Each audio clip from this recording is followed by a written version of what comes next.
Let me walk you through what happens when someone mistakes silence for weakness. I'm Anisa Petronas, and for 8 years I'd been the backbone of incident management at Waypoint Technologies.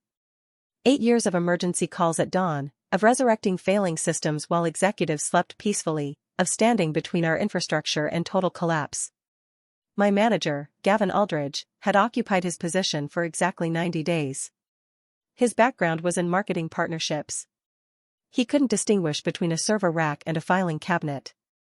What he excelled at was corporate theater, and he understood that Olivia Hartford, our recent hire with the polished LinkedIn profile and the rehearsed competence, photographed better in leadership presentations than I ever would. That Wednesday morning began unremarkably. Our automated monitoring flagged irregularities in the core database infrastructure. Routine protocol, I initiated the incident workflow, launched diagnostic sequences, and coordinated response efforts with our platform team. I'd navigated hundreds of these scenarios. Some concluded in moments. Others consumed entire shifts. Every single one terminated with services restored and clients oblivious to the chaos. Then Gavin materialized in the operations center. "Anisa, I'm transferring this incident to Olivia," he declared, his attention fixed on his tablet rather than my diagnostic screens. Her response metrics from the training scenarios demonstrate superior performance. Training scenarios. He referenced the theoretical walkthroughs we conducted during team onboarding. Simulated emergencies where you discussed hypothetical solutions without actual customer revenue vanishing, without genuine data corruption risks, without real consequences. "Gavin, I'm already 20 minutes into root cause analysis," I replied, maintaining measured tones. "I've isolated the degraded cluster and I'm staging the recovery protocol. Olivia will handle it from this point." He pivoted toward her with that characteristic smirk. "She reacts quicker than you. More aggressive decision-making. That's the approach we require during critical situations." Olivia appeared uncomfortable, yet she offered no objection. She moved into the workstation adjacent to mine, and Gavin remained standing there, arms folded, expecting me to abandon my own emergency response. I logged out of the command terminal without protest. Here's what Gavin failed to comprehend: incident management isn't about velocity. It's about recognizing patterns, about understanding the intricate web of dependencies connecting our infrastructure components, about knowing which accelerated approaches will rescue you and which will trigger devastating cascade failures. It's about having resolved identical failure signatures 7 times across 4 years and knowing precisely which documented procedures you can safely bypass and which represent absolute requirements. Olivia possessed intelligence. Demonstrated competence, certainly. But her tenure at Waypoint measured exactly 8 weeks. I returned to my primary desk and accessed my private knowledge repository. Every incident I'd managed throughout my career, indexed and cross-linked. Every breakdown pattern, every restoration sequence, every hard-won insight. 8 years of organizational wisdom existing nowhere else because our official documentation perpetually lagged 6 months behind reality and omitted the critical nuances that only surfaced when everything burned. Then I executed something unprecedented in my entire tenure. I closed the knowledge base and departed for home. Not from vindictiveness. Not from fury. Rather because Gavin had rendered his judgment, and I intended to allow him to experience the full weight of that choice without my invisible support structure. Throughout the following 4 days, I observed from the periphery. The initial incident self-corrected through our automated redundancy systems, something any competent engineer could manage. Olivia received acknowledgement for a textbook resolution. Gavin distributed a department-wide message celebrating her sharp analytical thinking and command presence. He copied the entire technology organization. I contributed nothing to these discussions. Then Saturday evening arrived. I wasn't scheduled for emergency duty. For the first time across 8 years, I'd successfully exchanged my rotation slot with a colleague, citing personal commitments requiring that weekend. The colleague assuming my shift was Olivia. Gavin had demanded she acquire additional production environment exposure. The emergency alert transmitted at 10:45 p.m. Core database infrastructure exhibiting catastrophic failures. Customer transaction processing completely halted. Revenue generation entirely frozen. I noticed the notifications on my mobile device. I monitored the incident coordination channel activating in our messaging platform. I possessed the capability to authenticate. Could have guided them through the resolution. Could have performed the rescue operation once more. I disabled my phone and opened another bottle of wine. Monday at my standard arrival time, I entered the office. The technology floor radiated the unmistakable energy of catastrophe aftermath. Depleted expressions, numerous individuals unconscious at their workstations, the acrid odor of excessive caffeine and insufficient rest.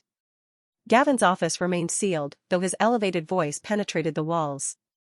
At 9:45, he erupted into the engineering section, his complexion crimson, his collar unfastened, appearing as though sleep had eluded him entirely. Anisa. He identified me instantly. Conference space. Immediately. I accompanied him into the transparent walled meeting area. He slammed the entrance with sufficient force that multiple colleagues glanced up from their terminals. Why did the outage last all night?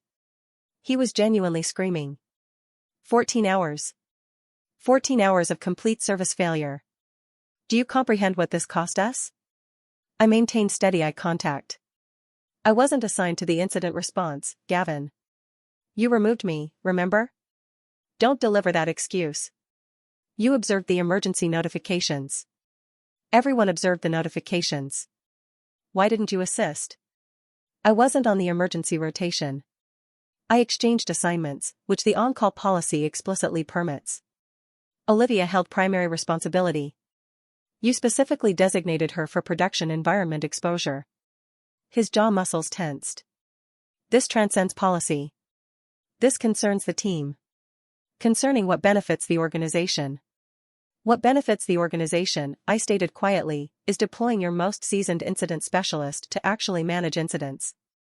You selected a different path. This constitutes insubordination. This represents the inevitable outcome of your choice. You preferred Olivia managing critical infrastructure emergencies. She managed one. The results proved inadequate. The reality was more straightforward than that. Saturday's incident was identical to Wednesday's failure.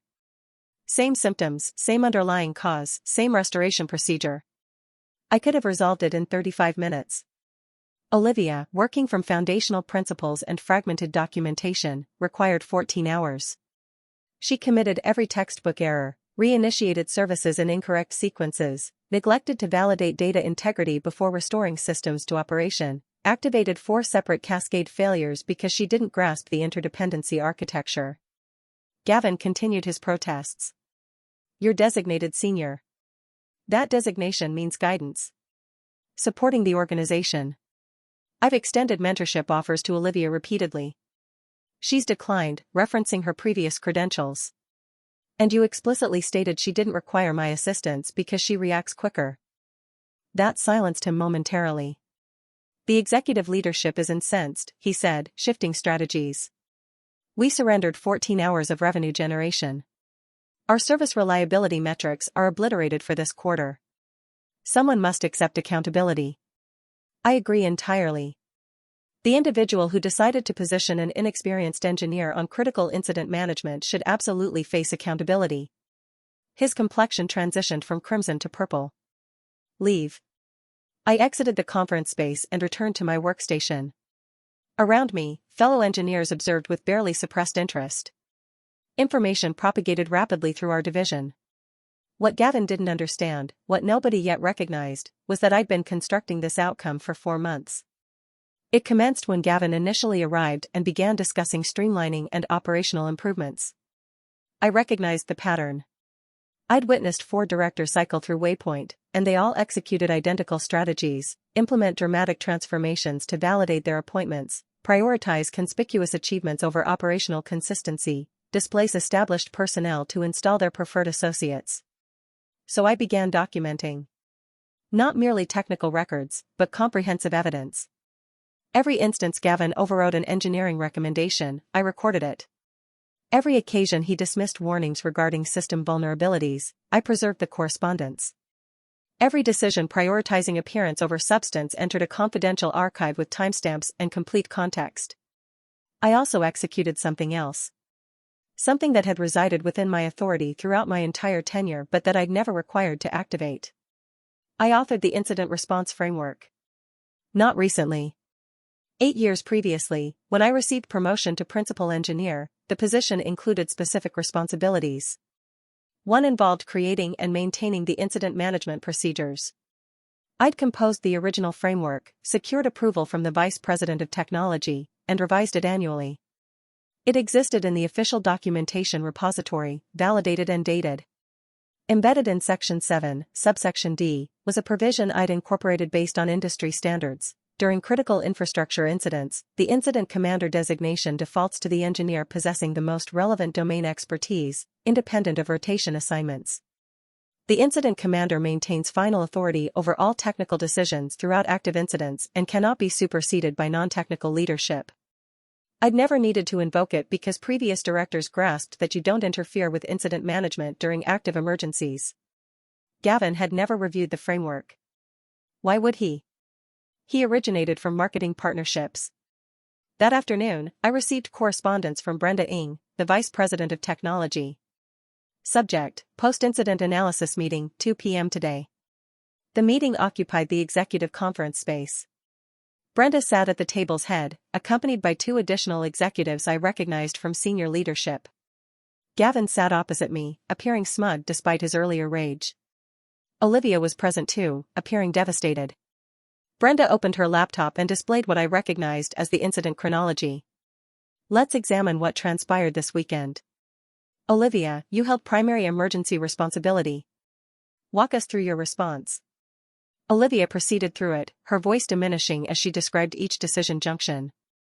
To her credit, she didn't fabricate justifications. She acknowledged the errors, admitted when she'd felt uncertain, recognized that the outcome wasn't acceptable. And Anisa, Brenda turned toward me, you were cognizant of the incident but didn't respond. Can you explain that decision?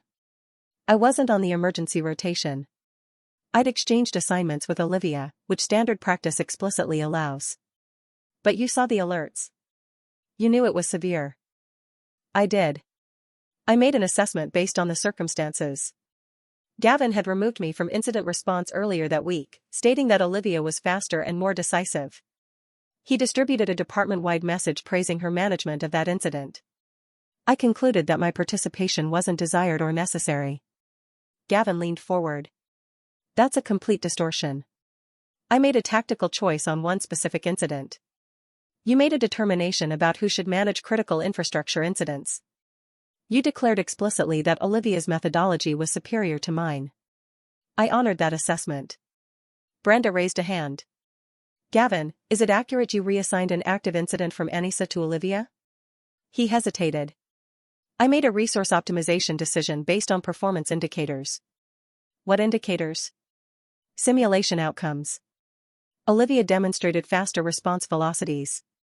In theoretical exercises, I clarified. Not in production environments. One of the other executives, the chief operating officer whose name was Lawrence Kim, spoke. Let me verify my understanding. You removed your most experienced incident response specialist from an active incident based on training simulation performance? I was optimizing our response capacity, Gavin said, though his voice had lost conviction. Brenda closed her laptop. Here's my interpretation. We had a principal engineer with 8 years of institutional knowledge and an impeccable incident response history. We had a recent hire with 8 weeks of tenure. And during a critical incident, leadership decided to replace experience with potential. With all due respect, Gavin started, but Brenda interrupted. The consequence was 14 hours of downtime, approximately $3.1 million in forfeited revenue, and complete violation of our customer service agreements.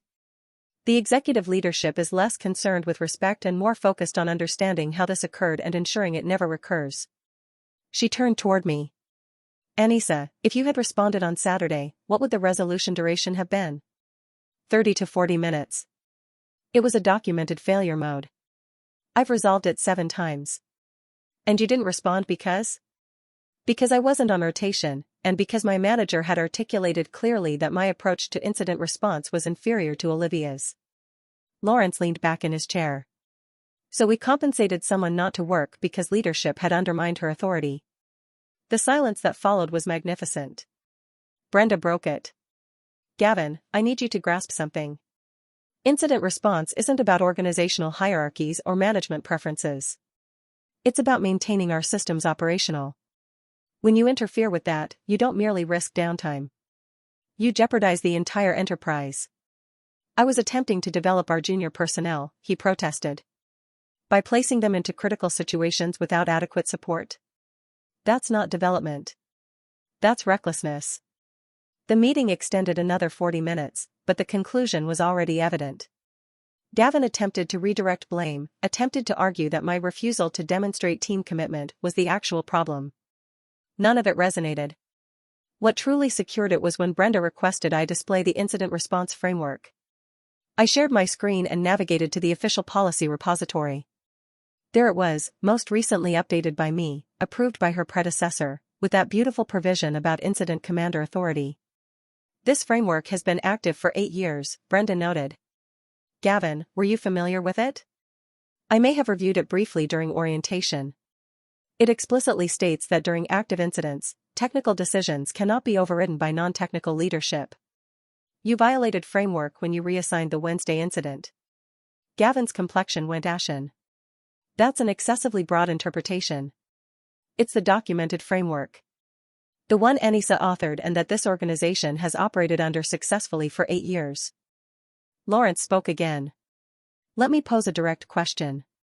Anisa, if we restore your complete authority over incident response, can you prevent this from recurring? Yes. No qualifications? No conditions? The systems haven't changed. The failure modes haven't changed. The only variable that changed was leadership interference.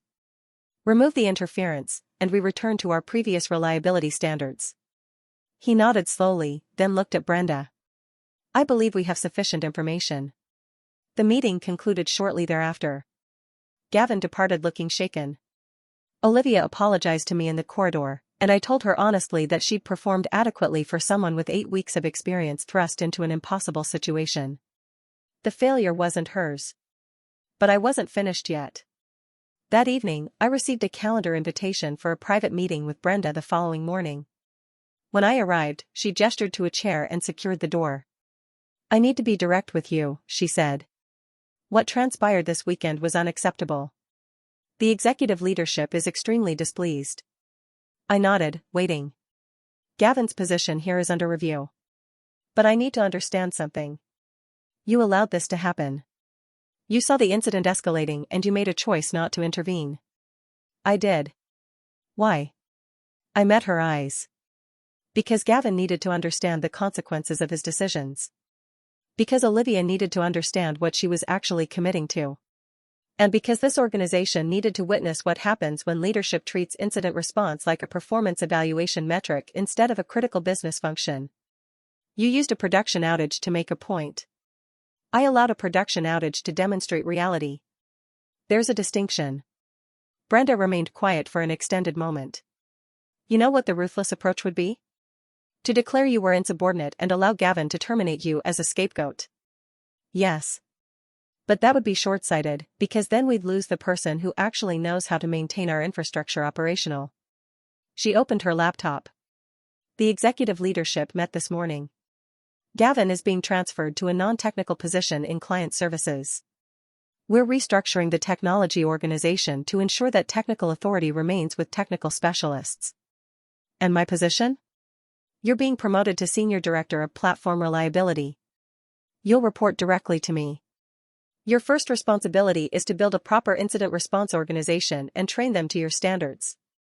Your second responsibility is to update our frameworks to ensure that what happened with Gavin can never happen again. I kept my expression neutral, but internally I was calculating implications. Senior Director level meant budget authority, hiring authority, and most critically, the organizational power to shield my team from exactly this type of interference. There's one condition, Brenda continued. You never allow an incident to run for 14 hours to prove a point again. If you observe something deteriorating, you correct it. Politics be damned. Agreed. Good. We'll announce it this afternoon. She paused. Off the record? Well executed. I'd been attempting to move Gavin out of technology for 3 months, but I needed documented evidence of impact. You provided me 14 hours of it. After I left her office, I sat at my desk for a while, processing. 8 years of being the reliable one, the one who resolved crises quietly while others claimed recognition. 8 years of watching less experienced individuals receive promotions because they were superior at presentations than at actual engineering. And now, finally, the organization had learned what I'd always known: when the systems are burning, you don't want the person who looks good in meetings. You want the person who knows where the fire extinguisher is. The announcement distributed that afternoon. Gavin's reassignment was framed as a strategic organizational realignment. My promotion was positioned as recognition of my exceptional technical leadership and incident response expertise. The technology team organized an impromptu celebration in the break area. Someone brought champagne. Multiple individuals told me they were glad I was finally receiving recognition. Olivia approached me privately. "I'm sorry I accepted that assignment from you. I should have objected. You were placed in an impossible position," I told her. "But you learned something valuable this weekend. That I'm not ready for principal-level incidents? That there's no substitute for experience. Simulations are useful, but they can't teach you the pattern recognition that comes from years of production fires. You'll get there, but it requires time." She nodded slowly. "Will you still mentor me?" "I know I declined before." "Of course. That's literally my job now." Throughout the following weeks, I constructed the incident response organization properly. I hired 3 additional principal engineers with deep infrastructure experience. I created an authentic training program with graduated responsibilities, where junior engineers shadowed principal ones for months before managing anything critical independently. I rewrote the documentation to capture all the institutional knowledge that existed in my mind. And I updated the frameworks. The new incident response architecture made it crystalline: during active incidents, technical expertise has final authority. Leadership can request information, can ask for updates, but cannot override technical decisions. I had it reviewed by the legal department, approved by Brenda, and ratified by the board.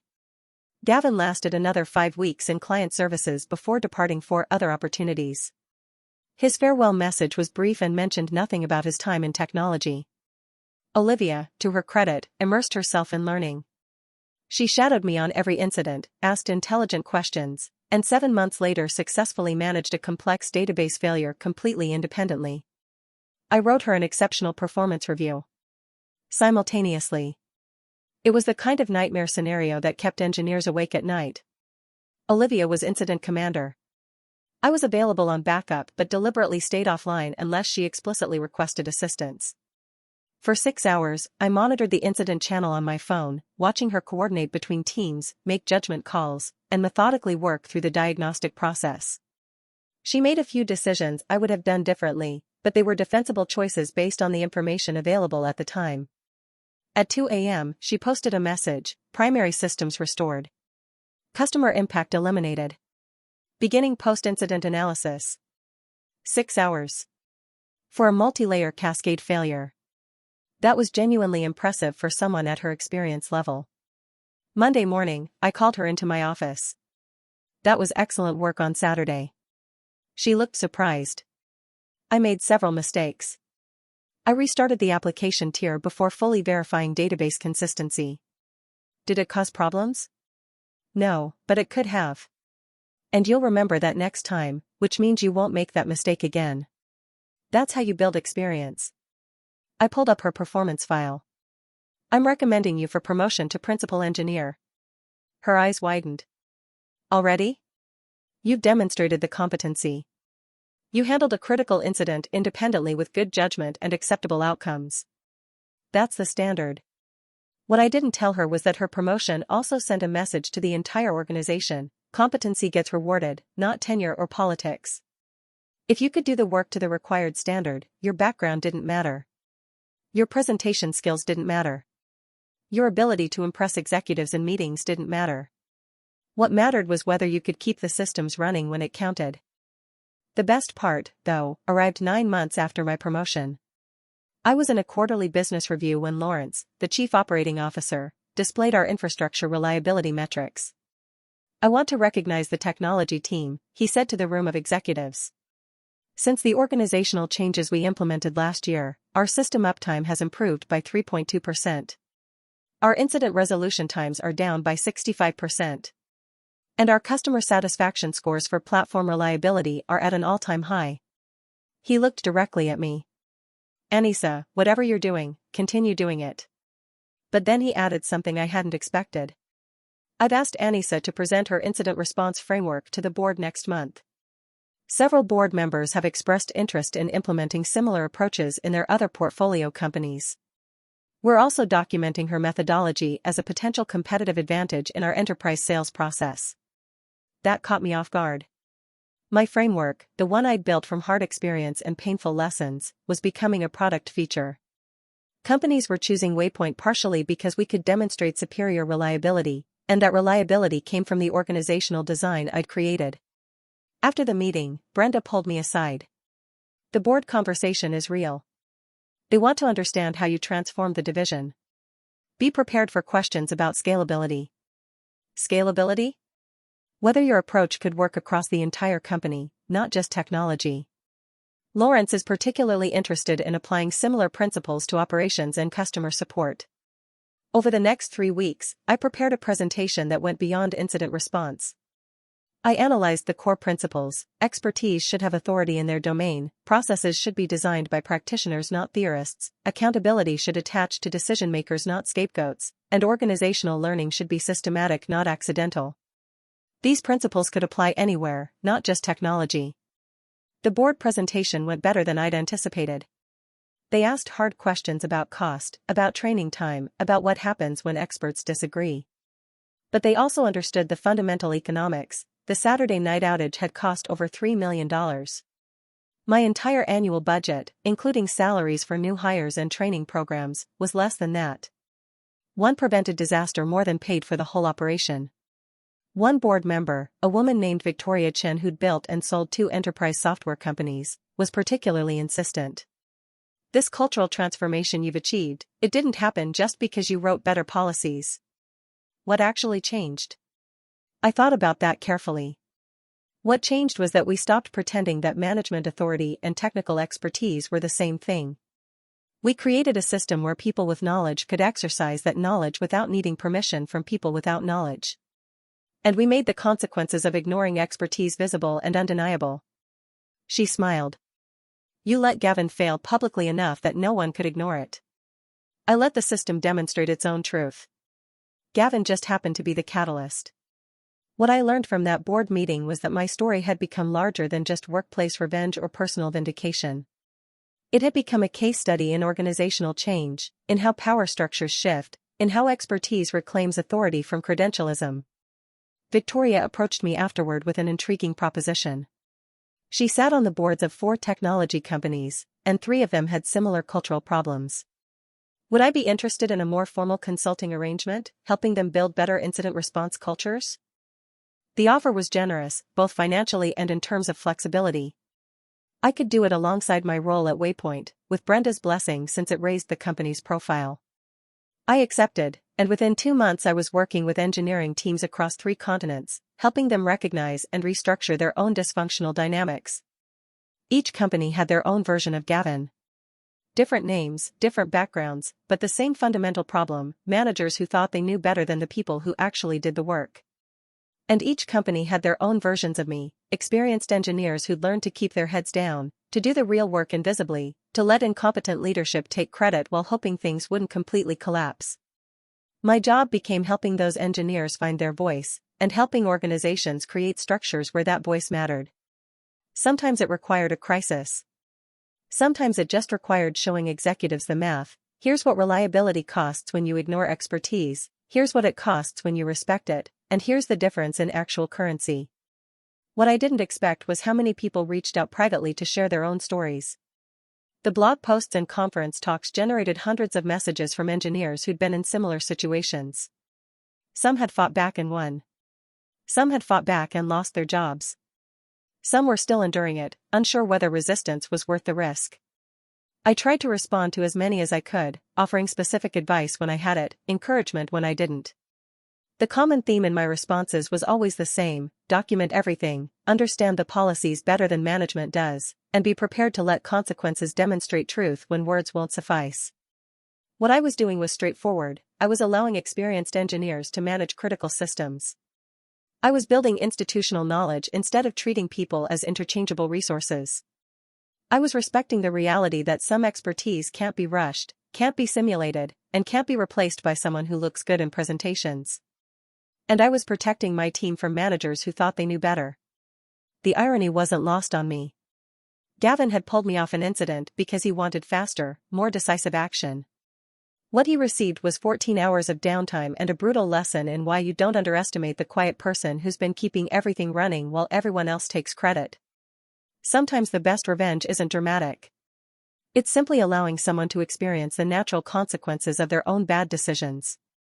And then being there afterward to pick up the pieces, stronger and more protected than before. Did I feel guilty about allowing that Saturday incident to run? Sometimes. 14 hours was substantial. Customers were affected. Revenue was lost. But I also knew that without that incident, nothing would have changed. Gavin would have continued making reckless decisions. Olivia would have been set up for failure again. And I would have continued being the safety net that allowed incompetent management to avoid accountability. The weekend outage was expensive, but it purchased something valuable: recognition that incident response expertise matters, that experience can't be replaced by confidence, and that the people who keep the lights on deserve respect and authority. Have you ever been in a situation where someone underestimated you, where they thought they could replace your expertise with someone shinier or newer? Where they learned the hard way that there's no substitute for real experience? If you've got stories about workplace karma or moments when institutional knowledge proved its worth, I want to hear them. Drop a comment below. And if you enjoyed watching Gavin learn why you don't mess with the person who actually knows how everything works, hit that like button and subscribe for more stories about corporate justice and the quiet satisfaction of being proven right. Because here's the thing, the people who do the real work, who solve the real problems, who keep everything running behind the scenes. We're not always the loudest or the flashiest. But when push comes to shove, we're the ones you actually need. And sometimes, it takes 14 hours of downtime for everyone else to figure that out.